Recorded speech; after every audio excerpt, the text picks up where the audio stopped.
राजा की हवेली में भूत।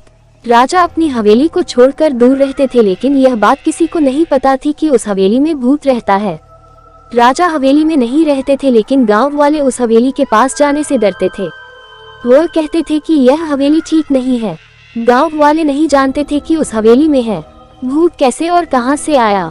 यह बात कोई नहीं जानता था, लेकिन यह हवेली बहुत समय से वीरान और खाली पड़ी थी, तो हो सकता है कि इसमें भूत रहने लग गया हो। गांव वालों को इस बात का शक कैसे हुआ कि राजा की हवेली में भूत रहता है या राजा की हवेली भूतिया है। एक दिन एक आदमी अपने घर वापस आ रहा था। रात का समय था, तभी उसे राजा की हवेली की खिड़की के पास एक रोशनी दिखाई दी। ऐसा लग रहा था मानो कोई है। रात के समय वीरान सुनसान हवेली के पास रोशनी क्यों है? आदमी के दिमाग में सवाल घर करने लगे। वह जानना चाहता था कि यहाँ रोशनी कैसे आई और यहाँ कौन हो सकता है। आदमी हवेली के पास जाता है तो वहाँ अजीबोगरीब आवाज आ रही थी, जबकि हवेली में जाने का कोई भी रास्ता नहीं था और अंदर जाने का जो रास्ता था वह पहले से बंद था। सभी जगह घास फूस पेड़ पौधे उगाए थे, जिस कारण हवेली के दरवाजे को खोलकर अंदर जाना असंभव था। जब वह आदमी खिड़की के पास पहुंचा तो उसे अंदर से आवाज आने लगी, रोशनी बढ़ने लगी। वह डरने लगा कि यहाँ क्या हो रहा है और यह रोशनी कभी चालू हो रही है, कभी बंद हो रही है।